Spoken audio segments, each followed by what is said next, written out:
So where are we now, given Russia's latest announcement on the end of its own self-imposed INF treaty? Well, let's first of all keep in mind that it was Donald Trump that pulled out of the Intermediate Nuclear Forces Treaty in 2018. 2018. Right? So here we are. We're celebrating the 7th anniversary of that stupidity. The Russians, reciprocated.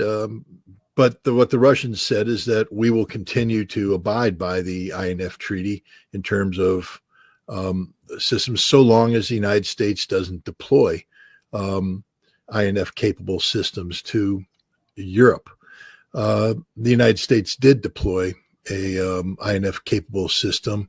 It's a containerized system that can shoot both the SM-3 SM-6 missile, the SM-6 variant known as the Typhoon, which would be a short-range missile in the surface-to-surface mode, but also the same containerized system, a derivative of the Mark 41 Aegis Ashore system, can shoot the Tomahawk. And there's no way of knowing what missile is loaded in the container system at the time. So we deployed it to Denmark, I believe, in part of a NATO exercise.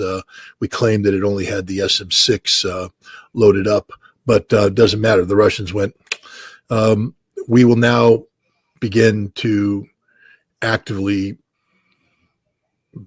do the R&D necessary to produce our missiles, and they began the production of something called the Oreshnik missile.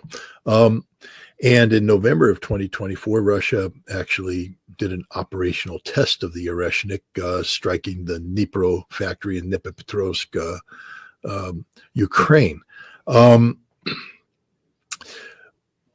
What we see happening now is simply the fact that the Russians have gone to serial production of the Oreshnik. And so now, instead of having, a handful of, handmade missiles, produced to do testing, they've gone into serial production, and they are producing missiles that are going out into the field, into operational units. And they have deployed the first operational units armed with Oreshnik missiles.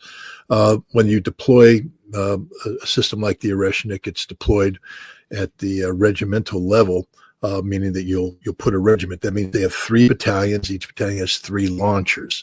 So we're talking 9 Oreshnik missile launchers minimum, already deployed at an operating base somewhere in Russia. Belarus has announced that it will be receiving the Oreshnik system by year's end, I believe. And so Belarus will also have a regiment of 9 missiles. They're getting 10 launchers because they're going to have their own training facility to train up the Belarusian troops. But the Oreshnik is produced at the Vodkinsk machine building plant. It's an SS-20 analog. The SS-20 is an intermediate range missile that was eliminated during the Intermediate Nuclear Forces Treaty, something I was involved in. At that time, we estimated that the Russians or the Soviets could produce 60 to 80 SS-20 type missiles a year. That was in peacetime Cold War production. Now the Oreshnik is being produced in a quasi wartime with real world operational requirements.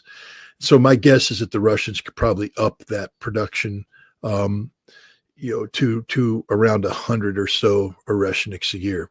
If it's 9 Oreshniks per regiment, we're talking about the Russians, and there'll be a reload capability here. Plus, the Oreshnik will be configured both for conventional and nuclear capabilities. So, let's say 59, 45.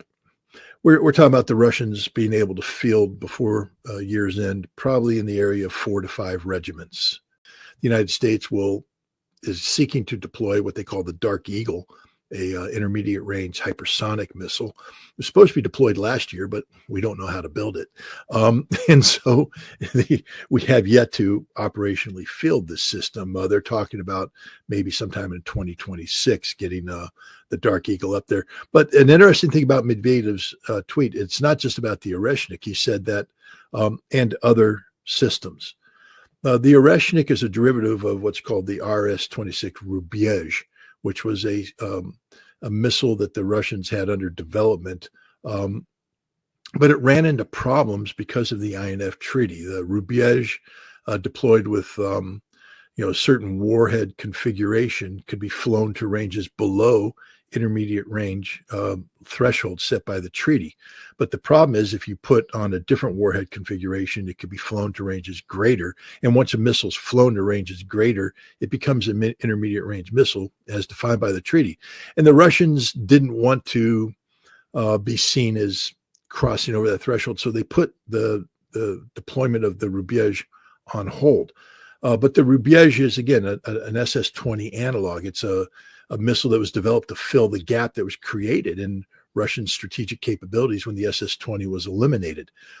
What a lot of people don't realize during that time is that the Russians had built another missile called the Skorost missile. This was another intermediate range missile. It was built specifically for the Pershing II problem set, meaning that now when Pershing IIs, which are an intermediate range missile of the United States, deployed to West Germany, if the Pershing II went out of its, garrison and went into, an operational mode, the Russians didn't have anything that could immediately strike. Skorost means quick. And so the Skorost system was a system that was built to quickly respond to operational deployments of the Pershing II, so that if Russian intelligence, Soviet intelligence detected the Pershing II leaving its place, Skorost could be fired and terminate the Pershing II's existence before it could fire. The reason why I bring this up is that the Oreshnik is not the system to counter Dark Eagle. There will have to be a Skorost type analog produced to counter the Dark Eagle, so that when the Dark Eagle is deployed to Europe, if it goes to an operational place, there will be a new Russian system. And this is what Medvedev has alluded to. And I believe it's something I've been saying all along, that, the Russians will fall back on Soviet doctrine and Soviet, operational requirements set by the capabilities of NATO and the United States. And if we deploy Dark Eagle, there will be a new missile. It'll be the analog of Skorost. I don't know what they're going to call it. This is, again, game changer. It's checkmate in favor of Russia. People need to understand now that the Russians have dominance across the totality of the battlefield. I don't know if you saw Ukrainian drone operators do a post on Telegram, I think a couple of weeks ago, where they mocked NATO. They said, we're getting our asses handed to us by the Russians, who have mastered drone warfare.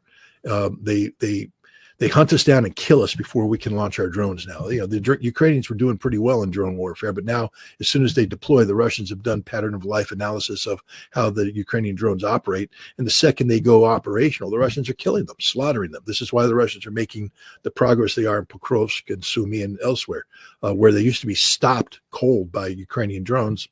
They now just power right on through. And the Ukrainian drone operators got up and said, NATO needs to understand that a NATO-style army going up against the Russians will be dead in a matter of days, destroyed, totally destroyed. And that's just using drones. Now we throw in the Russian supremacy in the missile field. And they already had it with the Iskander, the Iskander-M, the Iskander-K, the Caliber, the Kinzhal. But now we throw in the Oreshnik, which will destroy every command and control center, every major logistical center throughout Europe. None will exist when the war starts. There will be no railheads. There will be nothing. It's all gone. Conventional Oreshniks will take it out. And then you throw in the Skorost, will take out the Dark Eagle and the other analog out there, including air bases. The Russians now are, in the, ability to totally mobilize their defense industry. They will produce missiles in the hundreds. They were producing 70 Iskanders a year. They're now producing 700. This is game, set, match, Russia.